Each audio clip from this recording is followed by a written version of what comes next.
Welcome to the New Masculine Podcast. This is a place where masculine identifying people come together in community to disrupt outdated models of masculinity and together construct new models for our way forward as men. As a special note, while this conversation is between men, this podcast values all beings and seeks to create positive impacts for all. I'm your host, Travis Stock. I am a master life coach, an equus coach, which means I often partner with horses when supporting clients, and I'm a teacher. In my coaching work, I am passionate about the balance of masculine and feminine energies in each of us, regardless of gender. I seek to help others nurture a relationship with both types of energy, which often leads to a greater sense of wholeness. And yet what I found in my work with men is that many of us have been taught messages about what it means to be a man by first teaching us to avoid anything that is associated with the feminine. That avoidance leads to few experiences of intimacy, emotions outside of anger, vulnerability, or even a sense of belonging. Striving to comply with these models of masculinity has many of us feeling isolated, ashamed, unworthy, afraid, angry, and depressed. That's why I started this podcast, to bring men together who are ready for something new, something more whole. Gathering men together usually creates one of two outcomes. Either we re-entrench our traditional ideals of masculinity, creating power differentials, triggering elements of the ego, and further disconnection, or we experience new forms of connection that open the door for growth and transformation. It takes an artful and intentional hand to create spaces where men come together and feel psychologically safe enough to break the patterns that keep us so separate from each other. Lucky for us, my next guest knows a thing or two about creating spaces like this. Nathan Sarea identifies as an experiencer, as a leader, and as a spiritual being. He is also the director for Denbigh Men's Sheds in Wales and is the chairman of the board for the UK Men's Sheds Association. Men's Sheds is an organization that provides community spaces for men to connect, converse, and create in activities that are similar to those done in a garden shed. But instead of working alone in the garage, these men are in community. Nathan's connection to this organization goes beyond the professional level, as portions of his own healing and transformation have occurred in these very communities. His current mission is to help expand men's sheds across the world, including in the United States, and I'm excited to help him share the message of this organization. So let's bring him in to the New Masculine to hear more. Welcome and thanks for joining me, Nathan. Travis, hi. Thanks for having me on. We're at very different portions of our day, you in the evening and me in the morning. Thank you for making time after a busy day to connect with me and to connect with the listeners of this podcast. My pleasure. So help my listeners know a little bit more about you. Why are you participating in sort of transformation around masculinity? Why do you feel it's so important? Well, I think that we're at a definite crossroads in our evolutionary process, I think, worldwide. So I take a look at it from very different levels, because a lot of my work is very grounded, it's very real, it's very human. And then throughout my life, there's been this, I guess, a spiritual path, if you want to call it that, which I would say is about consciousness and about growth and expansion and learning and understanding.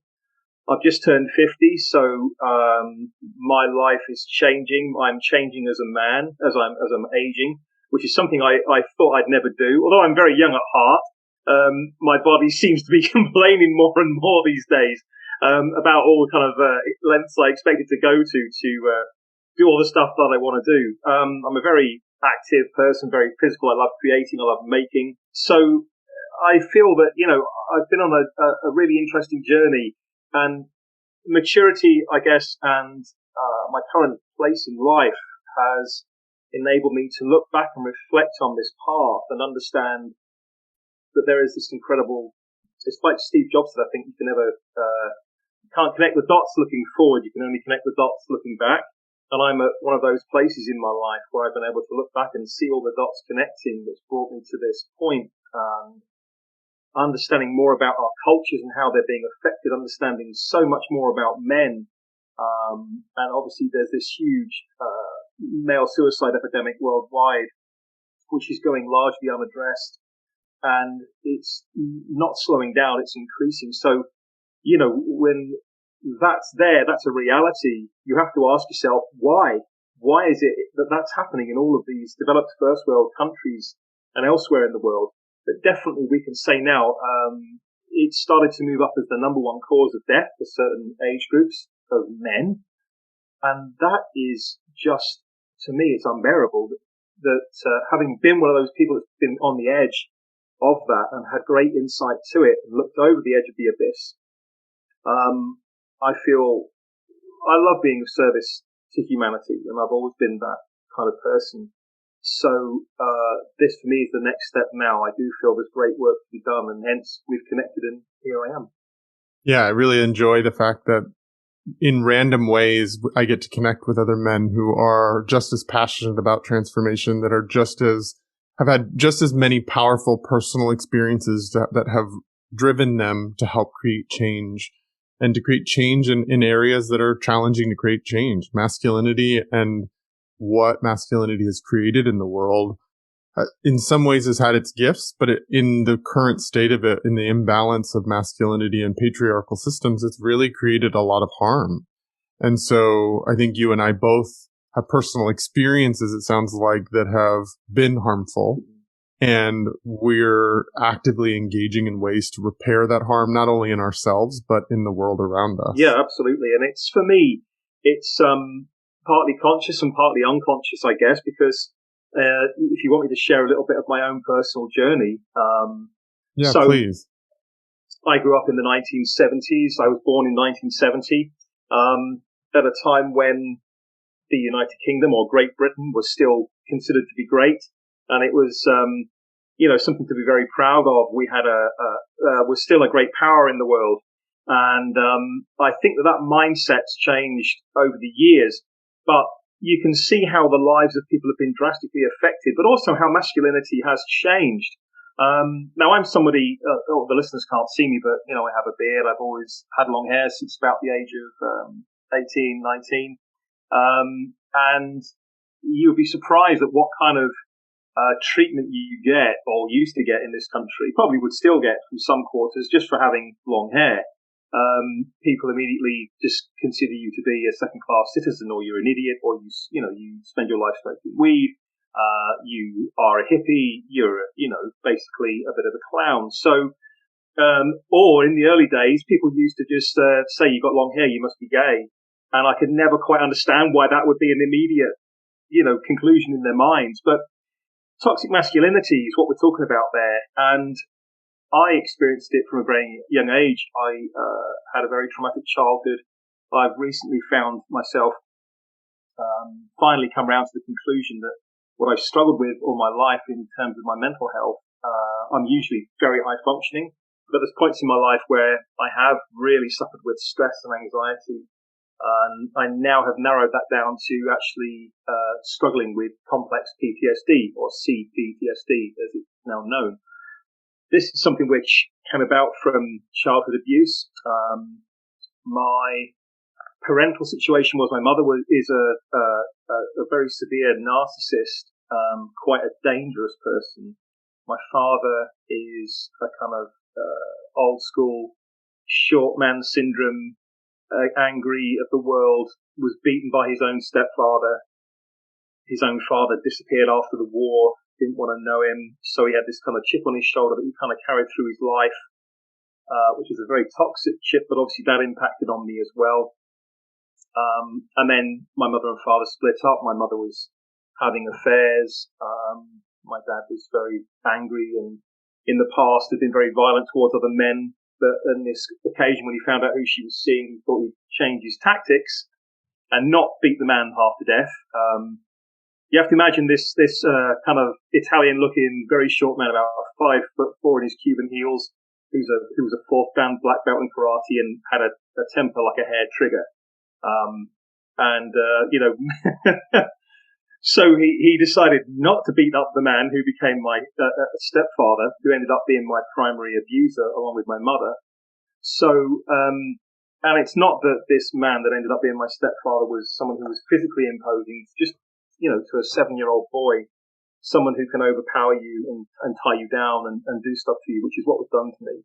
And I just used to rage at this, obviously, because when you look back on it now in the climate that was so sensitive to child abuse and abuse in general, you think, oh my God, that was my life. I mean, I explain these things to counselors and therapists, and you can just watch their faces blanch.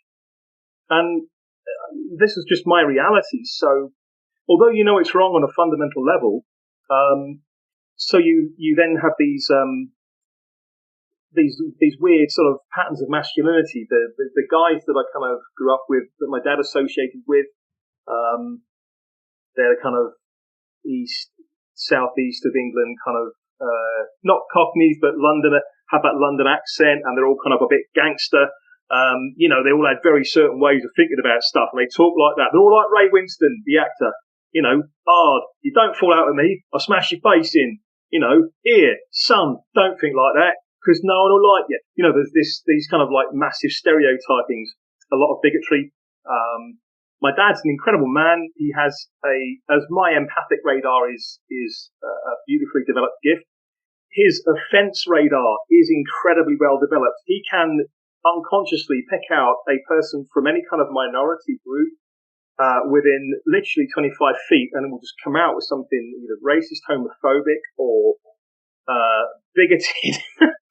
And it's just cringeworthy. I mean, it's one of the reasons that, I don't have massive amounts of contact with him anymore.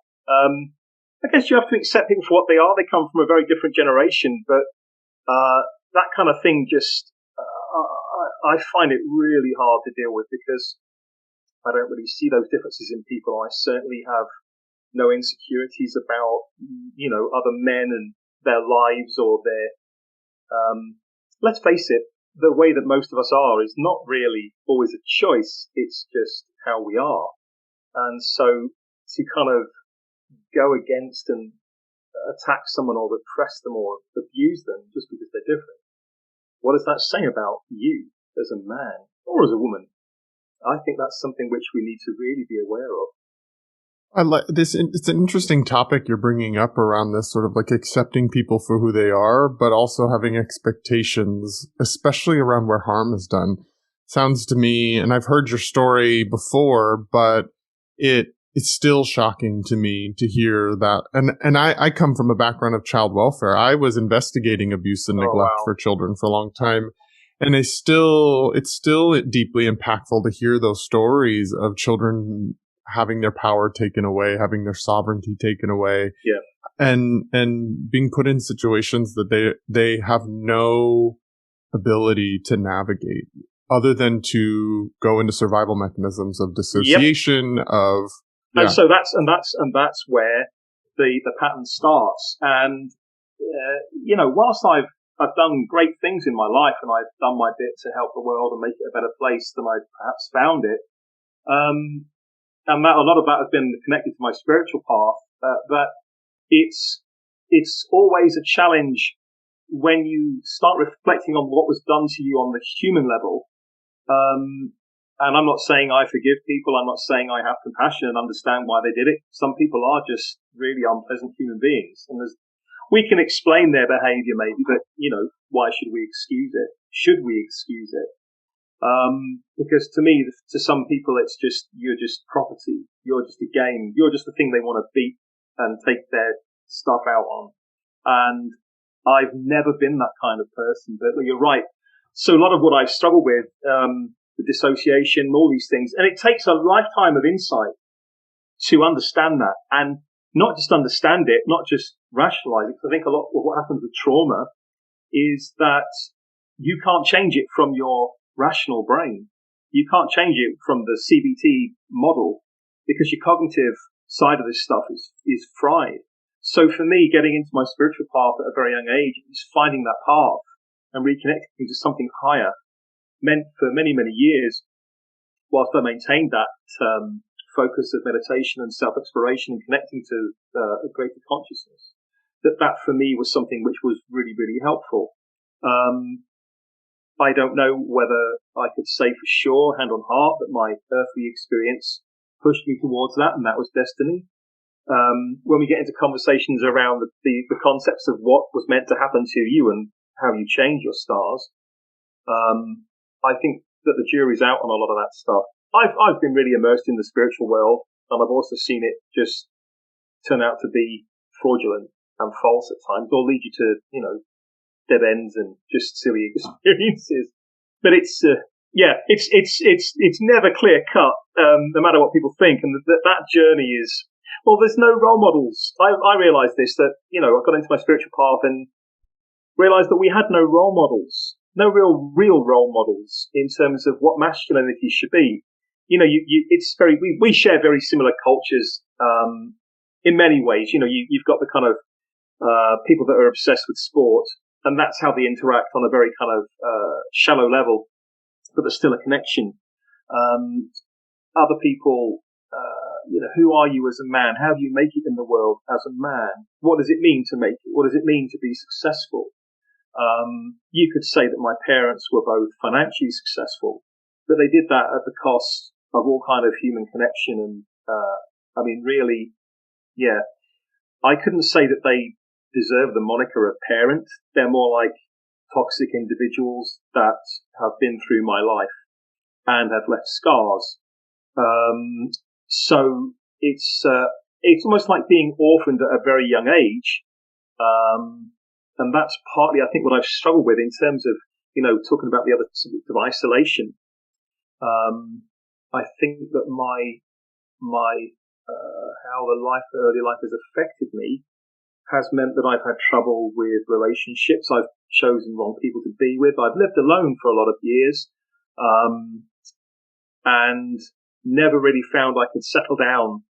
But then I felt that I'm kind of here to change the world, and really I'm almost married to my path, if that makes sense. Some people will resonate with that. Others will think, what's the man talking about?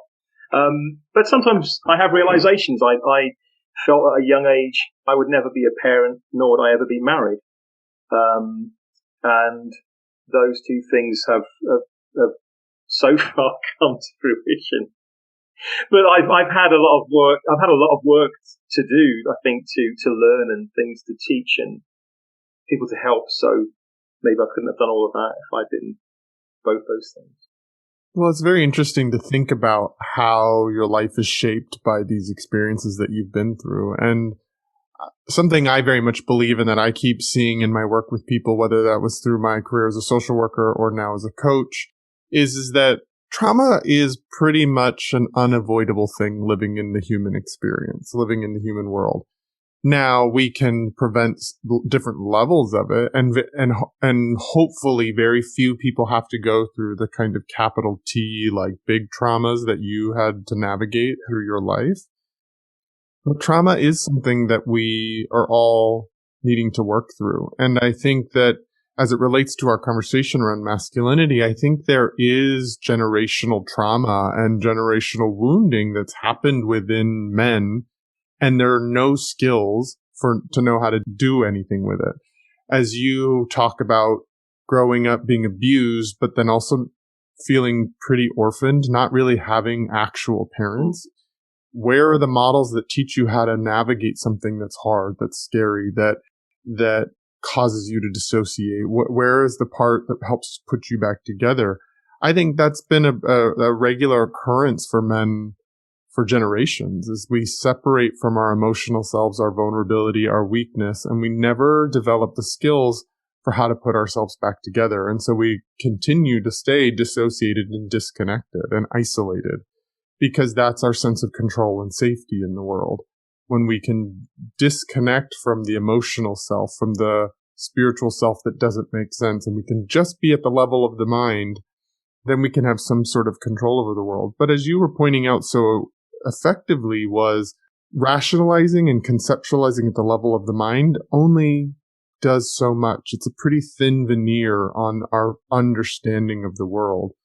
You can rationalize it to a certain degree why someone becomes an abuser. You can make sense of it at the level of the mind, but the heart doesn't get that. The soul doesn't get that. The victim of that abuse will carry that at a felt perception for forever, potentially. Yep. And their journey and their work will be either to keep learning to cope with that, or to actually find different methodologies and different pathways that help them transform that energy that's inside of them and reintegrate it in new ways and motivate them to create positive change in the world.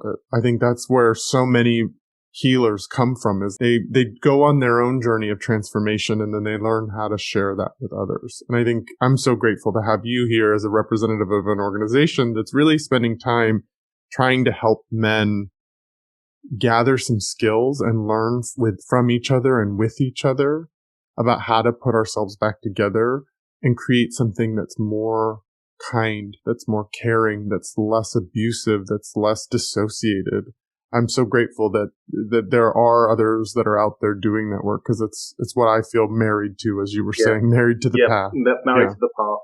I guess, I really resonate with what you're saying, Travis, and, one of the reasons that I've been so looking forward to doing the podcast is, since we first spoke, it was just, the magic just happened, and I was like, wow, so pleased to meet this guy. Everything that, we've sort of spoken about, just really clicks with me, and I think, from my perspective, what saved me in a way, the saving grace of my life, were my grandparents, my mum's mum, my nan, and my granddad. And he was my step granddad. And although he was just the only granddad I ever knew. As a kid, you don't know this stuff. But my granddad was a lovely guy, and he was just such a colourful character. He used to sing. He used to go around the shops and give the shop assistants bunches of lavender and sing them a song. It's totally eccentric when you think about it, but it was just so lovely to have someone like that. He loved comedy. We used to watch Harold Lloyd films and Charlie Chaplin, Laurel and Hardy. And he used to have a little Super 8 movie projector, and it was like movie night was Saturday night, and we watched silent movies and, had lots of magic. And he loved making stuff. This man was so talented in terms of, and I'm a very kinesthetic person. This is a big part of what I think is being missed these days, is that, if you are a kinesthetic person, primarily you're a kinesthetic person, and I'm talking the modality of visual, auditory, or kinesthetic. The kinesthetic people are the people that are suffering, I think, at the moment, and I'll get more into this as I get into the chat. But my granddad used to be able to build a doll's house from scratch, and somewhere in the family there's a Lord's Prayer that he actually carved out of, it's probably about 3 foot by 2 foot wide, made out of layers of thin plywood. And it's all cut out by hand, by fretwork. And him and his brothers made this years ago, and it was a beautiful work of art. It was multi-layered. It had sunrise scenes in it, but all of the Lord's Prayer is carved out in fretwork. And these are the guys that used to make a radio set in a walnut shell, crystal radios. And you think, wow, the talent. So I grew up. One of the saving graces for me was growing up being given the ability to express myself artistically and creatively, but bonding with a man who was a beautiful human being who, my grandparents basically, they are the people that I have the earliest memories of, because I think I was kind of like shipped out to the grandparents. And thankfully, because I think my life could have been a lot worse. But until I was sort of age 5, and then we were kind of like sundered. But up until that point, those sort of formative years were spent in my nan and granddad's garden, in nature, hunting, like kids should do. Go hunting for stuff, go out to the park, go to the forest, look under the compost heaps, find, hedgehogs and snakes and frogs, and fish in the pond, and let's go fishing for stuff. Let's make stuff. And so I grew up with this love of making, and a lot of the times when I've really struggled in my life, I've turned back to that kinesthetic expression of making. A lot of what we experience in life is, our subconscious is amazing. Our subconscious is the most powerful thing we have. And it works in archetypes and metaphor in a way which we rarely get to understand. And I've delved into it quite a bit. So for me, I look at how we have lost this connection to the elements in the world, and how also nature for me, getting out, going for a long walk. I'm very blessed to live in an area where I can get out and walk into the hills. I find myself immersed in nature by myself. And I feel that when you just actually do the real thing, so it's not about thinking about it, it's actually doing it. You get out there, you walk up a hill, you're taking a great big view.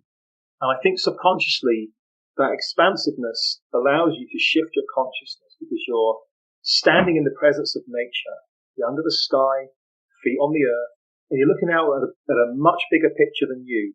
So I feel that just the action of doing that in itself is healing every time. And I think this is why my work with sheds, I started to realize is so powerful because every time you get building something with the guys, you're achieving something. So subconsciously, all the guys involved in that collective action, and I've seen some just beautiful magic, incredible stuff with men who would never normally mix with each other. And they create something, and there's that sense of achievement. And so, a lot of people that are really struggling in life are going away each day with a sense of achievement. The world that we live in is very competitive, and if you're not a winner, and you have to strive to be a winner, and I think you have to be more and more ruthless to be a winner these days. And there's a mindset that encourages that, but it's toxic. And I do feel that's one of the reasons we're seeing so many male suicides, is because these guys just can't win. They just can't be who they feel they need to be, or they just keep getting kicked to shit by life. There's only so much you can take. And I have to say that I think it's probably the profiles when we look at the male suicide epidemic is shocking, because it's not the kind of all of the people that don't really get it think it's like sad losers that are taking their own lives. Well, it isn't. It's guys with jobs, it's guys with lives and families and responsibilities, and there's so much pressure on men to be. It's like you were saying, you can't take your foot off the pedal for a minute. So we have this collective trauma which we're carrying. We can't deal with it. We can't stop the wheel to get off, to go, wow, I need to unpack this shit for a minute. I need to just have some space. It's like me, I'm a survivor, but I can't afford to go to pieces, because when you're alone, there's no one there to pick up your pieces. So, it's a really, really, and this is my insights into all of this have been incredible. The amount of people I've worked with, getting back to the kind of kinesthetic thing, and we talk about like disassociation. So many people that are trapped in cycles of addiction, it's because they are primarily kinesthetic people. So we talked about thoughts and emotions. Thoughts take place in your mind. Where is your mind? No one knows where your mind is, but emotion takes place in the body. So thoughts you can change, thoughts you can curb, but when emotion triggers in the body, it's so real, it's so present and so painful. And I think that's why people are masking it with all kind of addiction, is because they're trying to self-medicate and anesthetize themselves from the pain of this current existence with all the other stuff that's going on in their lives. So we have these toxic patterns which the paradigm will not let us unpack. And so people are literally taking their lives because that's the only thing they have left. It's the last step of numbing and getting out of the pain that we're experiencing. It is very sad. I think it's so powerful to hear your own journey of having really challenging models of masculinity and abusive, not beyond challenging, abusive. And then this grandfather that is the complete opposite for you, that actually helps you find your own way of being in the world, your own learning in the world, that is curious, that's excited, that helps in your own development. And I love to know that you're now working, and you've been working within an organization where you really bring men into kinesthetic kind of learning and activities together to continue the transformation in yourself, but then also for others. Can you share a little bit more in detail about like what would it be like if I, as a man, come to a men's shed that you're leading like that? What is it like to be in that experience? Well, yeah. First of all, you need to know a little bit about the kind of the history and structure of men's sheds. So, social groups for men, as we know, have always taken certain aspects. The movement started really in the late 1990s in Australia primarily, and at the time it was it was being based around veterans who were becoming old, they were becoming isolated, and a lot of kind of they were just sort of dying off and alone, really, or in isolation of many sorts. So basically, people started coming together, older men, over 50, over 60, and they started working in workshops together. And the kind of ethos of it was men don't talk face to face, but they will talk shoulder to shoulder. And this is very true. I would challenge that men do talk face to face. They will talk face to face when they feel safe. And so for me, my journey, now remember, in turning 50, I've only just become eligible for many, many sheds around the world. So I've tried to sort of say that, push for the model of people should be able to access it 18 and over, because what do you do with all the people? I mean, when, especially in the UK, the peak suicide group was 45 to 50. So most of the people you really need to help are not even going to make it to the shed, in principle, if you stick rigidly to those structures. So what you have is, you have this movement of older men with a very sort of different mindset. So that movement sort of spread. People took it from Australia, they brought it to Ireland, and from Ireland it sort of started in the UK. Ireland were, I think, about 7 years ahead of us in the UK, and things here really sort of started, I suppose, really sort of started to move and grow in 2013, but it was still based a lot on the over 50s model. So you get that particular mindset, I think. I don't want to generalize here, but if you, Travis, were to walk into a very, should we say, classic men's shed, and it was one which was mainly set up by people who perhaps might be less tolerant, less compassionate, less understanding. I've been in sheds where people have said, our shed, Denby, the history of Denby shed, Denby has a massive, now derelict, mental hospital, and it was a Victorian asylum from the 1800s.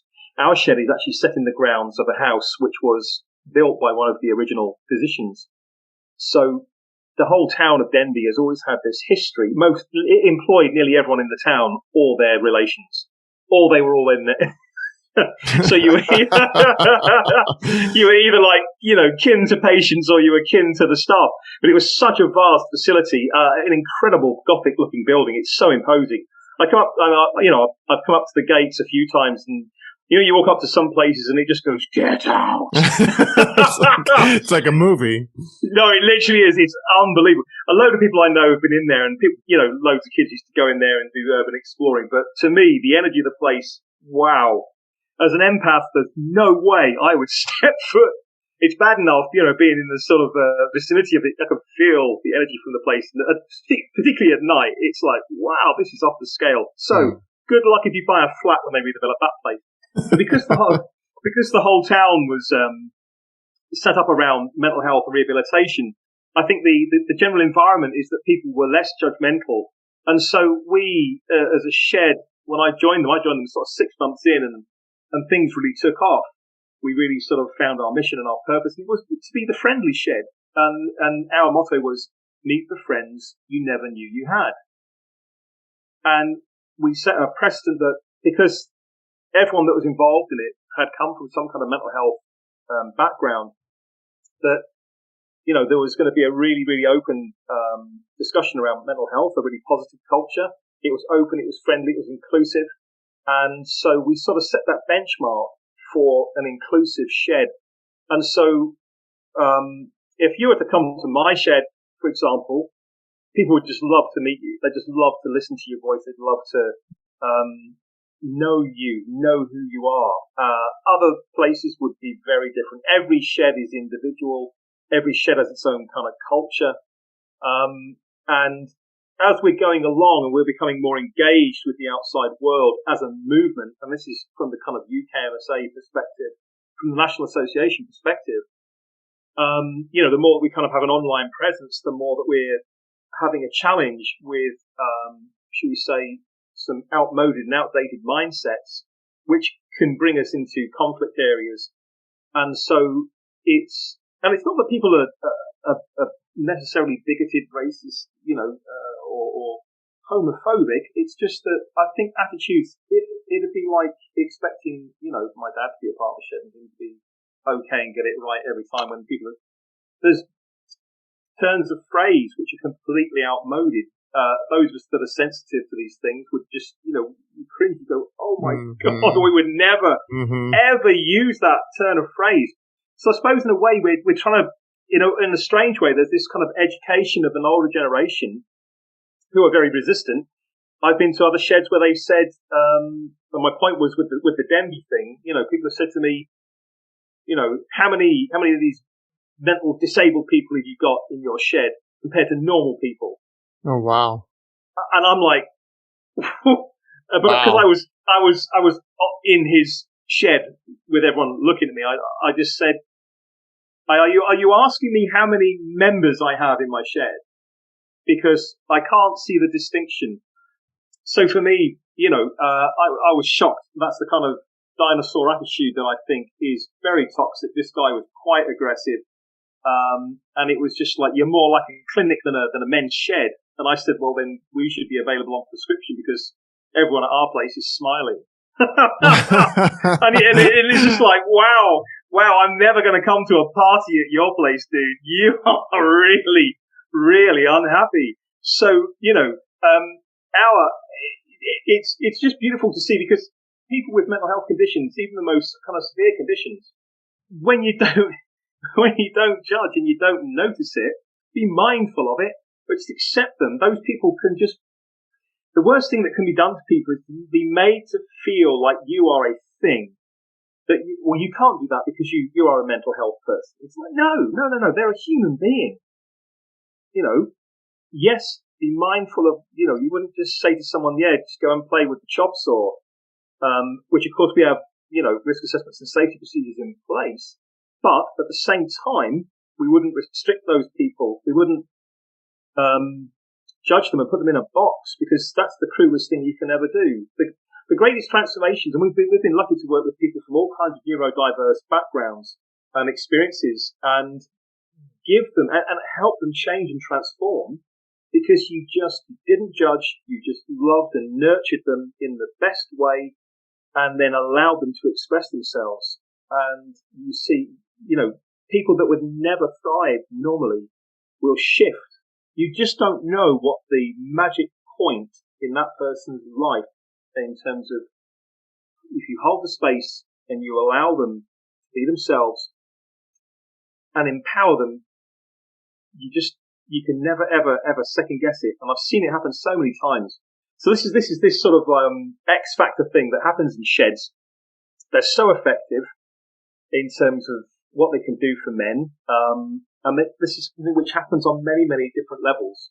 So if you want me to carry on, I'll talk a little bit more about what this is about, the phenomenon of it, because for the listeners that have never experienced it, what I'm saying is there's sheds and there's sheds. Yeah. There's sheds that I'd go in, and my idea of, I'll come out and say it, my idea of going into a small enclosed environment with a bunch of grumpy old men who, no, it wouldn't work for me. And it took me, at the time that the shed opportunity came about, I was really suffering from depression. I'd been very, very down for the last few years before I got in there, and I was really struggling with myself. It took me 6 months to get through the door because my confidence was just, and people wouldn't think of this of me.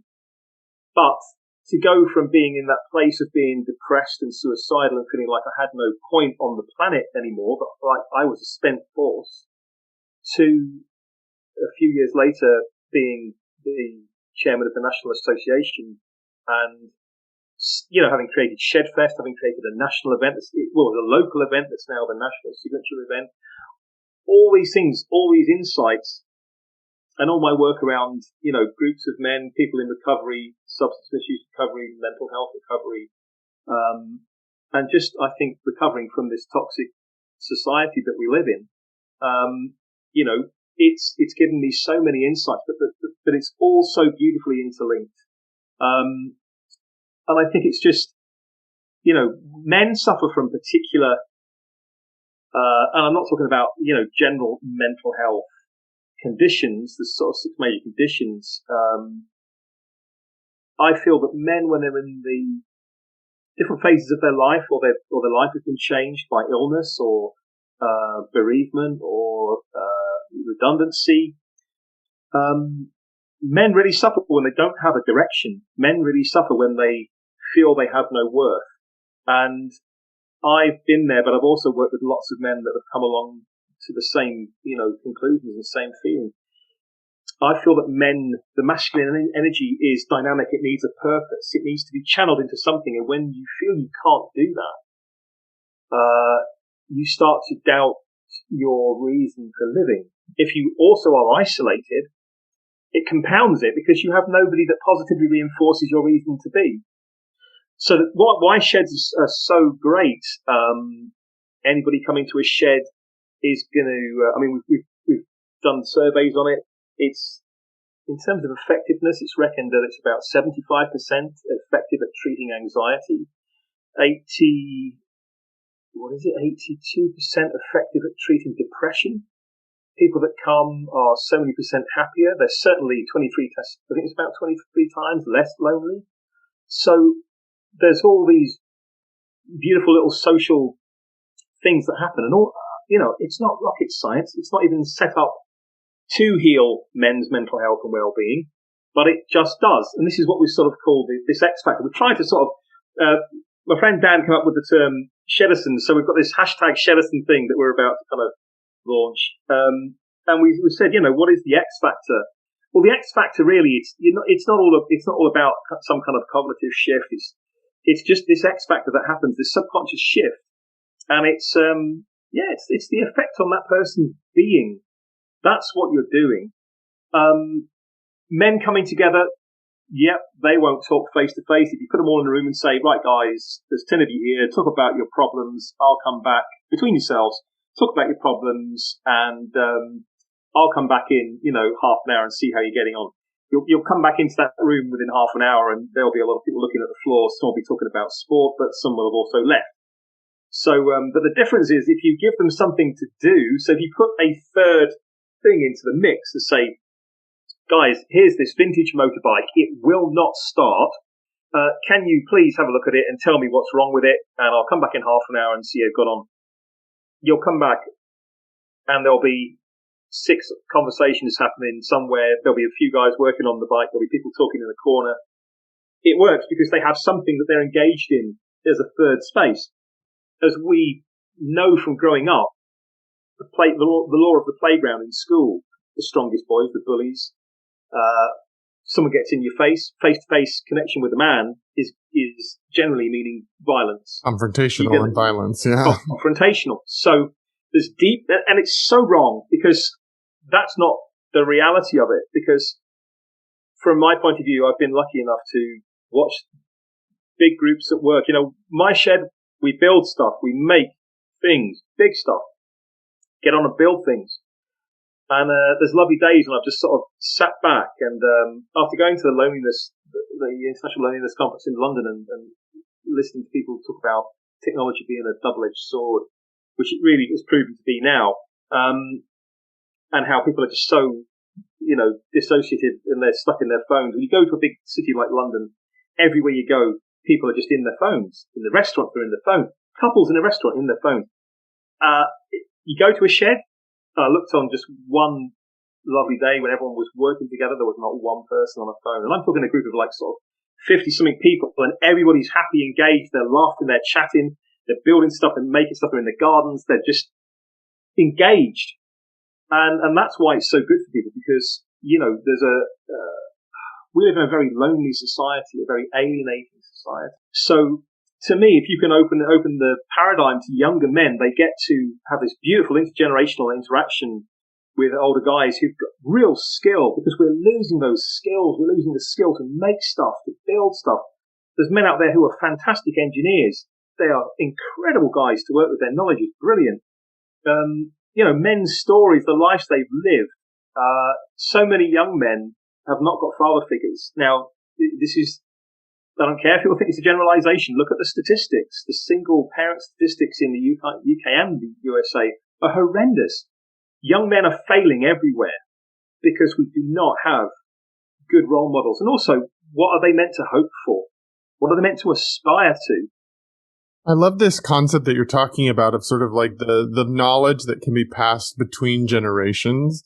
And I think in some ways we do separate the older generations off into one section and the younger generation. We see that happening in the US all the time.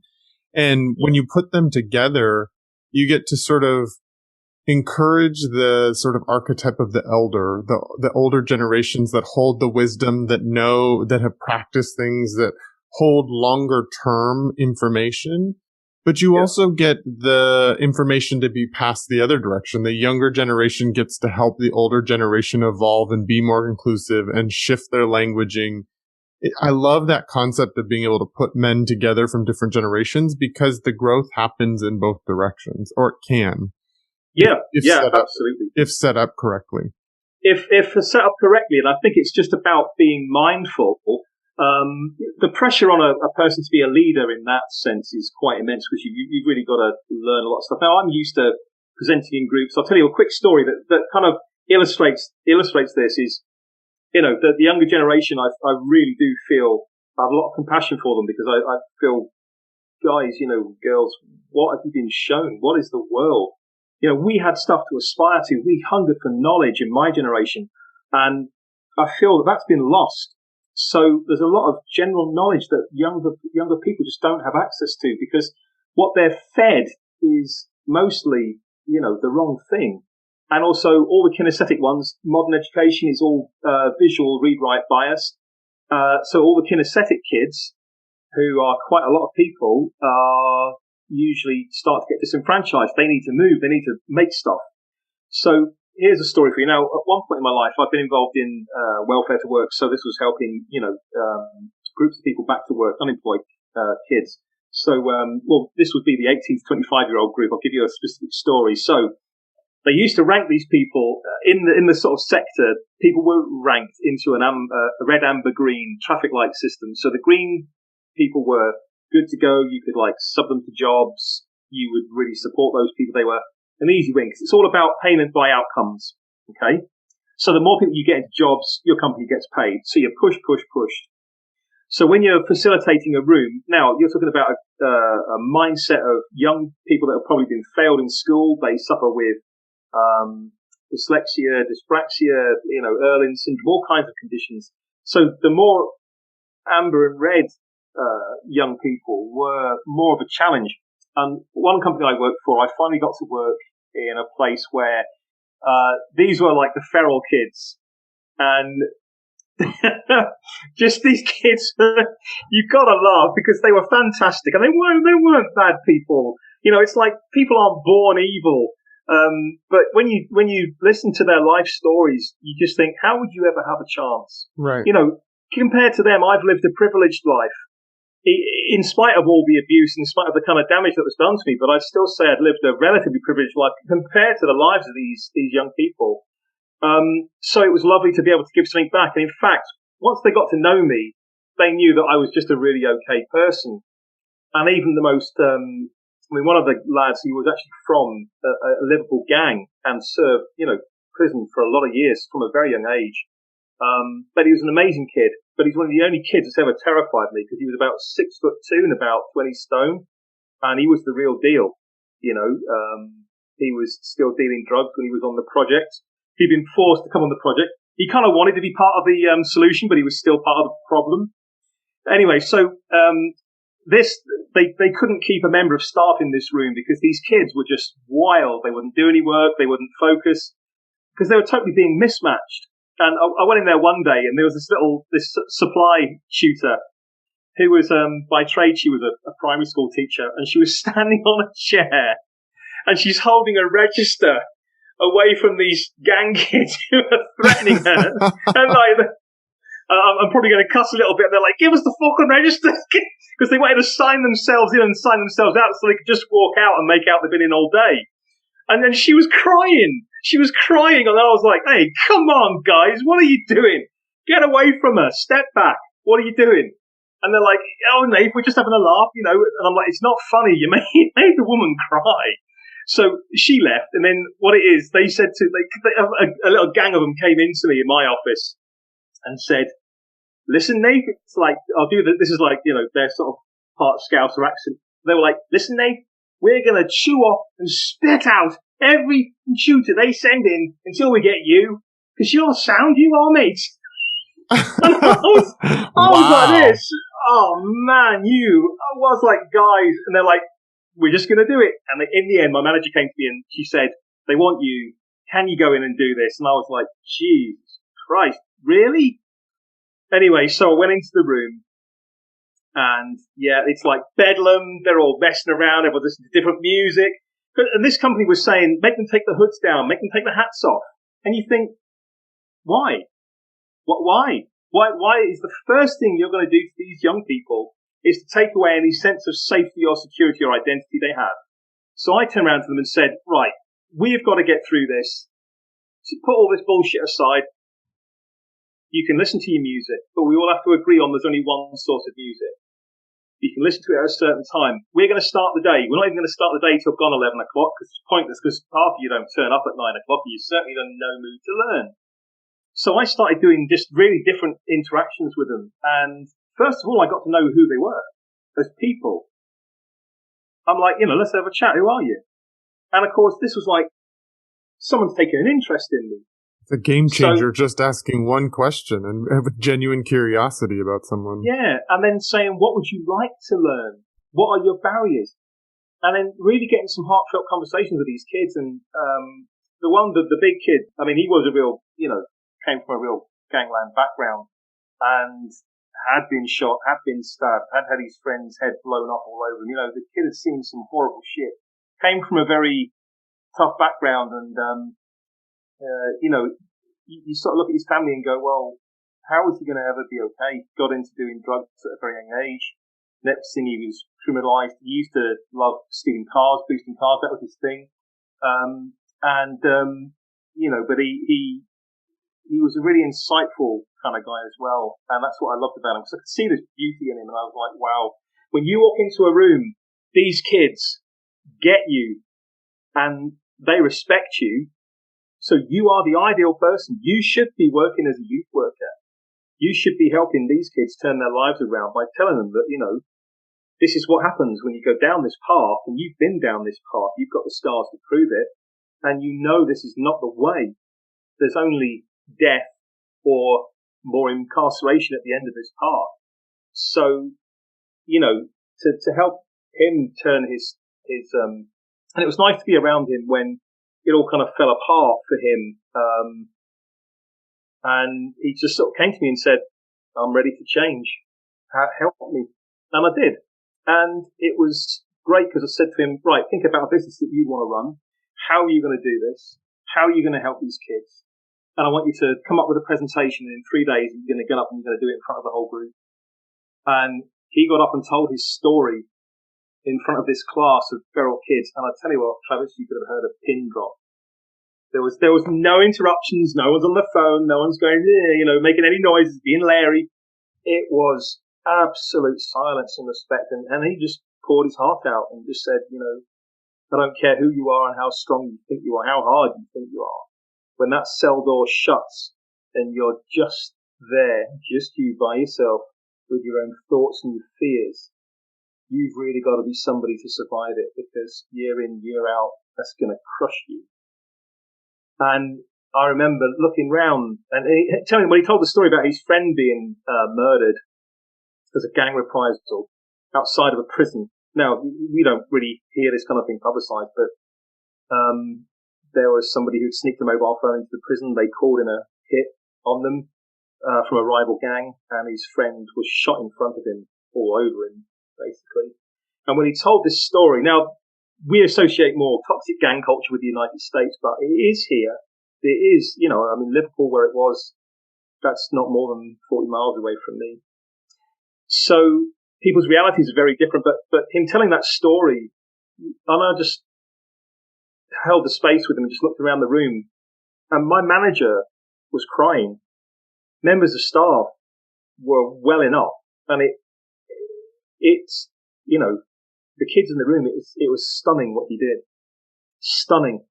And as someone that's facilitated lots of workshops, and I was still teaching every week, I just looked at that and went, wow, that's a gift. If I can help this young guy with this gift, he has got so much to give. And yet look at what all his gift has been turned into criminality. So, and he just got this like standing ovation, round of applause when he finished. And, I'm like, that's magic in action. But you know, if you, like the other staff didn't like him, they really judged him. They were like, oh, he's an asshole. He's really aggressive. It's like, do you even know who he is? Have you even had a human conversation? I've had a human conversation with him, and he seems to think I'm okay.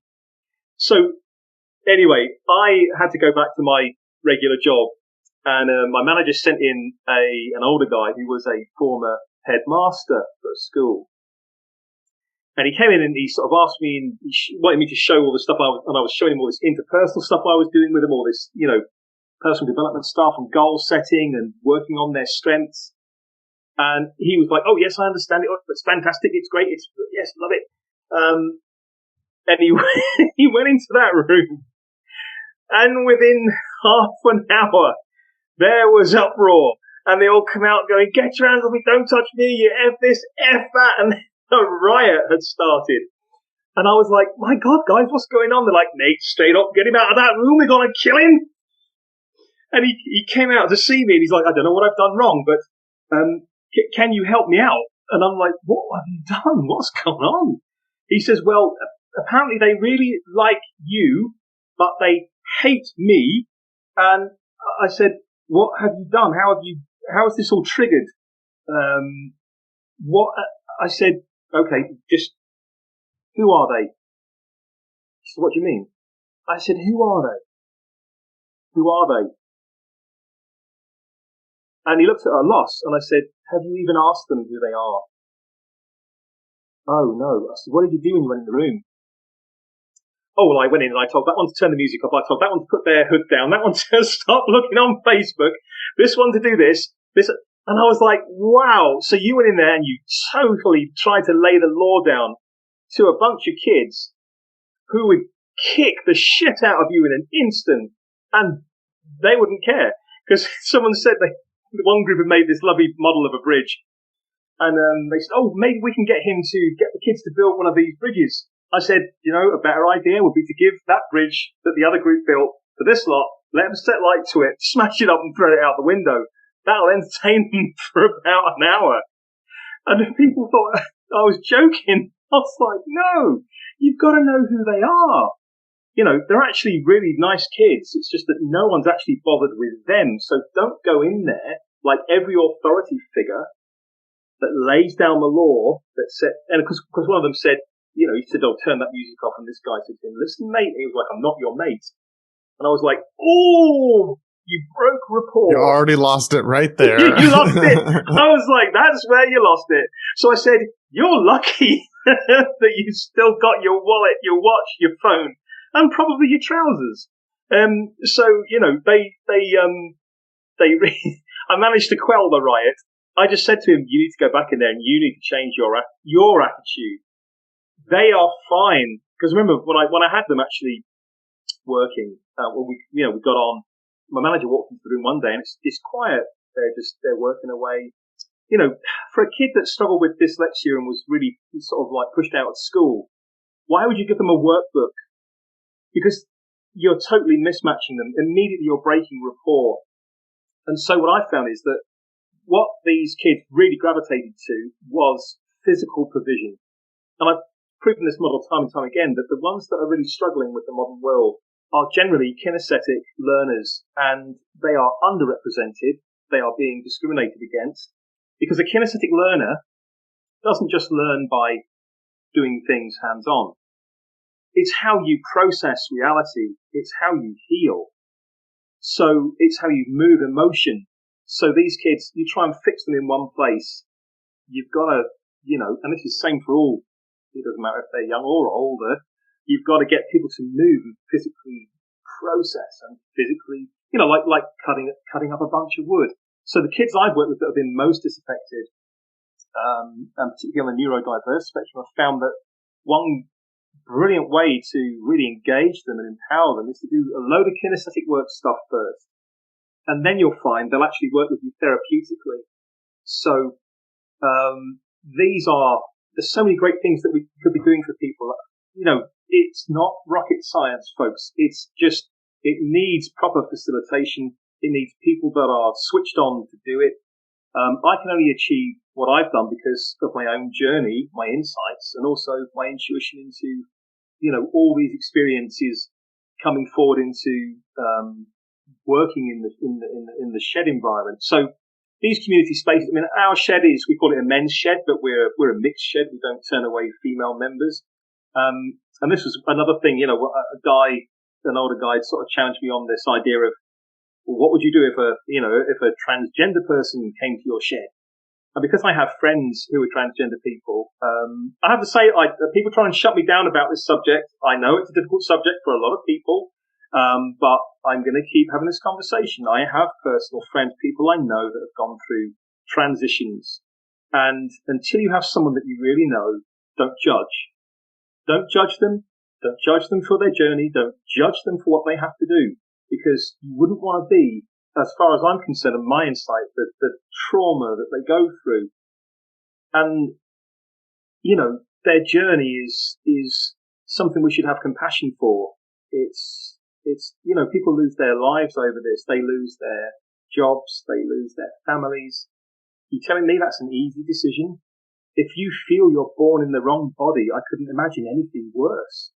So, yeah, people need to evolve their belief systems quickly. They really, yeah. Your belief systems are your belief systems, but someone's existence and their beingness is more important than your belief systems, and people need to evolve beyond that. And it's similar to what you were saying before about, like, have you ever asked this person who they are? Who are they? Rather than telling them who they are or who they need to be or how they need to be on their journey. How much better would the world be if you would give them the chance to just ask them, who are you? And believe them when they tell you who they are. Yeah, it's as simple as having two ears and one mouth, isn't it? Yeah. And you're right. Their existence is sacred. Their existence is here. They're meaningful. So don't dismiss them. Don't judge them. Some of this stuff, and it is toxic, and for me, it's very repressive. And so, I've kind of pushed for this idea of, when it comes up in conversations with people like, oh, you shouldn't mention it, and you mention this is a taboo subject. It's not a taboo subject. Deal with it. If somebody wants to join your community group and they identify as a man, and you're a men's shed or a community shed, what's the problem? Let them identify. How is that harming you? And this is my beef with this, is how is that harming you? That's such a powerful piece that I hear you continuously talking about as you, at the different iterations of how you've been interacting with men and other people around their healing journey, is let people be who they are. Get curious about them. I think that's one of the things that I've noticed that happens as a result of what we as men do in order to appear masculine, is we divorce ourselves from lots of our gifts. We shift away from what we naturally come into this world as, so that we can fit this really narrow lane that masculinity allows from us. And that's what we think we need to belong and to receive love and to be successful and all of those kinds of things. And yet we leave behind all of these gifts. And what I hear is something that sounds like a value of yours that I really want to highlight, and I think is so important, is that you're more interested in all of the gifts of the person and who the person actually is, rather than their presentation of self. And I think if we can continue to give that to people, to other men, to just people in general, regardless of their gender identity and expression, we allow people to heal and transform and to move that energy, as you were speaking. It's not just at the level of the mind, but to move through the world fully embodied, fully open-hearted, fully in their body, not dissociated from the traumas of their lives. We give them permissions to do that. So I really appreciate that you're bringing forward that value. I think it's an important thing to add to this conversation that we're talking about. I know that you also have this, there's a an inclination to sort of continue to help expand men's sheds in the United States. I know there's a pretty significant gap in the ratio of how many sheds like are in the UK versus how many in the US. Yeah. Can you what is that number? Do you remember? Oh yeah. So in the last few years in the UK, we've grown from, like I say, from a kind of infant movement of like a dozen sheds to over 600 sheds now, and close on 400 of those are members of the UK Association. So in the United Kingdom, we've got Scotland, we've got Wales, we've got Northern Ireland. The movement in Ireland's great. They've stabilised at about 400 sheds. They're quite a few years ahead of us. I think because ever since I went out to Ireland to the international kind of gathering in 2016, when I first joined the board of the UK Men's Shed Association, and met all the great guys, from around the world, and girls that were doing the work to sort of start in their own countries. There wasn't anybody there from the US, but there was a great guy called Doug Mackey from Canada, who I'm still great friends with now. He's a beautiful, beautiful man, lovely man. But we had such a great time together, all of us, and it was just a real realization of the size of the Australian movement. They were at about 980 sheds. Now, think how big Australia is, but it's very spread out in terms of population. The United Kingdom has got a very, very high population and population density. So if you think that we've got 600 sheds that we know of and climbing, we're the fastest growing movement in any part of the world, or we were until COVID has struck this, because obviously it's just really, really begun to damage the sheds movement. In some ways, it's brought us together. It's brought together more of the international community. We've done some online stuff, but even so, the social structures are being eroded, and people are drifting away. It's real. I'm not going to say, everything's great and we're all doing it on Zoom now because we're all so cool. No, it does not replace human connection, human contact. So the US, I think, has got about 18 open sheds. 18 for the whole country. Yeah, Eight. So not hundreds, not no. thousands. 18. And it was great. I got an invitation from a nice guy called Bob Jewell, who's actually in Honolulu. Honolulu Men's Shed was the first men's shed to open in the United States, and it's the one that everyone wants to go to for a visit. Funny enough, although at the moment, of course, it's closed. So I was chatting to them the other night, and when you talk to all these groups, you get the impression it's all the same good, all the same bad, all the same struggles. And so for me, connecting the movement around the world is very important, because I've seen the difference and the transformation in my own guys' lives in Denby when they've had international visitors from different sheds. And I've loved going to Ireland. I've got a really strong bond with the guys, the shedders in Ireland. Beautiful people, lovely people. And, as I've got to know them, we've shared more of our human story as men. And, so we're going beyond this. Our relationship is not a relationship because we're paid to do this. It's not a relationship that's about, this is our job, so we're paid to do this. This is more about what we're passionate about in our hearts and our vocation, and about changing societies, about doing something that's right and good, which I think is an important thing. Being of service is probably one of the highest motivations for anybody. And I really feel you evolve your spirit when you do something. And I think we all have that need to give back and do something good. So it's very altruistic. And just the light that shines out from these people, and all the stories, every shed in the world, the story of a man's life, it's say at least one, probably more, how it's changed their lives. Look at the things they've made. Somebody could just make a bird box, and they stop taking, medication that they've been relying on, because their inner self is transforming and is blossoming. So, there's been nothing much that represents men. I mean, like you say, Travis, it's so narrow. And to me, these definitions, this world it's never allowed me a big enough definition of myself. Like the spiritual aspect of myself is really something which it's intrinsically linked. At times I let it lapse. When I really work on it, I have incredible experiences, really powerful experiences. And over the years, I've held to that, and then people used to say to me, other people that are in that field, oh, I tried explaining this to so-and-so and they were really toxic to me and said I was mental and this is all rubbish and they didn't believe me. And I always said, I don't manifest that challenge anymore because to me, this is real. Nobody can challenge my experiences. They might try, but did they have the experience? Well, then they're talking out of their arse. It doesn't matter what they think, really, because that was my experience. Whatever it was about, some things connect and are tangible, other things, the woo. Some of the woo stuff is just really untangible. And I've learned to sort of go, okay, this might be real, might not be real. Some of it, I can tell the difference. Sometimes I'll have incredible dream states and they're so real and so easy to recall. And you think that was something different. That was something different rather than the run-of-the-mill subconscious processing. When your subconscious comes at you with archetypes or really powerful symbolism or just archetypal prophetic happenings, there's a different signature to it. It feels very different. Do you experience that at all? And you kind of come out, you come out of it and go, oh wow, that was a sit up and take notice kind of communication from the inner self. So in terms of my sort of spiritual life, I've been a bit neglectful of it of late, and I think that's probably why it's like you can't fit it all in. There's only so many hours in a day. I totally agree with you. I find that too to be true. And at times when I'm like building my business and building the transformational work that I want to do, I sometimes forget about my own spiritual journey, my own path. And it's about reconnecting to that.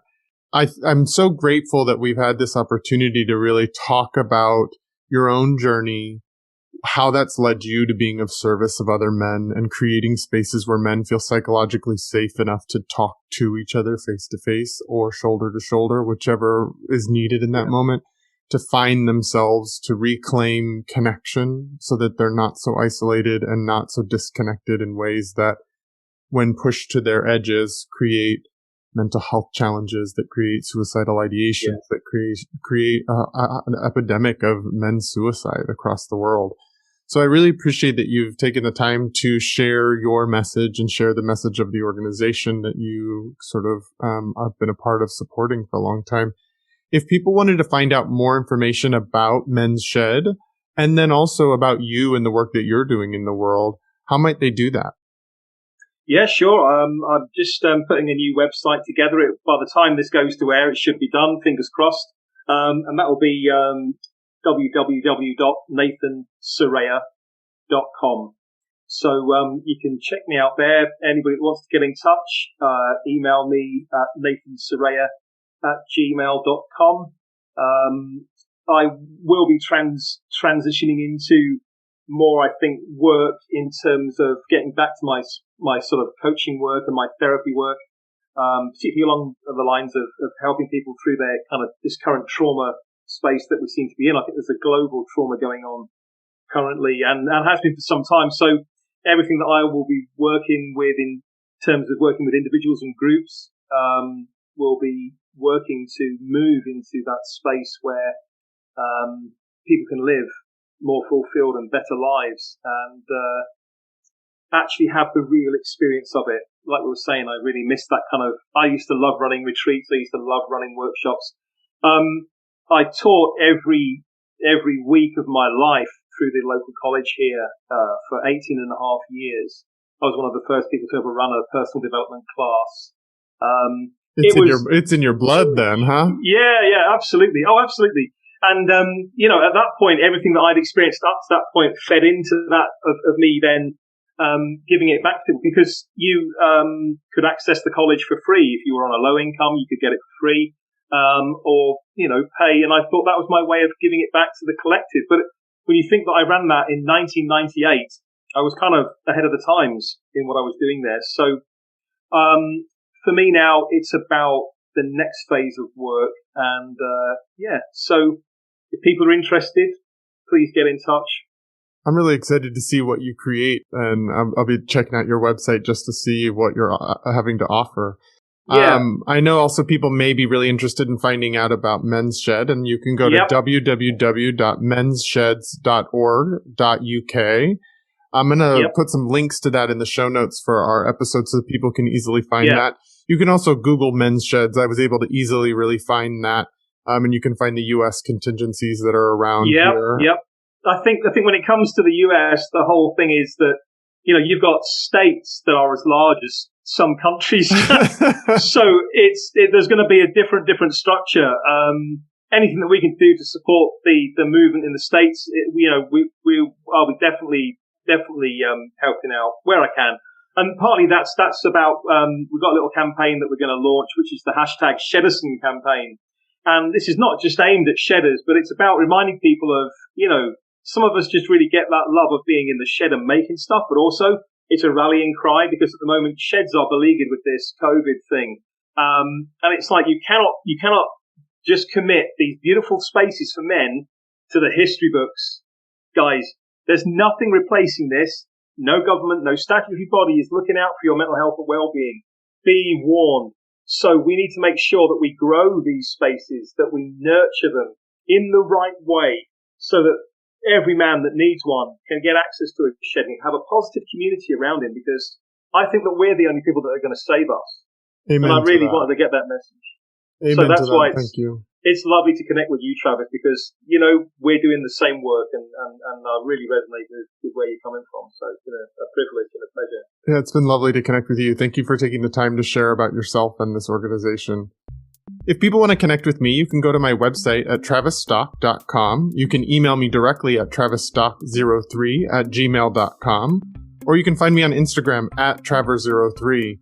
I'm also on Patreon. If you feel like you want to contribute financially to the movement of the New Masculine, please go to patreon.com/thenewmasculine. Again, patreon.com/thenewmasculine. It's been wonderful to connect with you today, Nathan, and I appreciate everything that you have to offer. You've clearly been doing your own personal work and being of service to others, and I think that's something I really like to highlight as a part of the New Masculine. So thank you for all your time today. Oh, no, thank you, Travis. Yeah, and I wish you all the best. I really do, because I think you're doing great work. And this is something we need to keep having these. We need to keep having these conversations, and men need to keep having these conversations. Women need to keep having these conversations. Everyone needs to keep having these conversations, because that's how we're going to move this forward.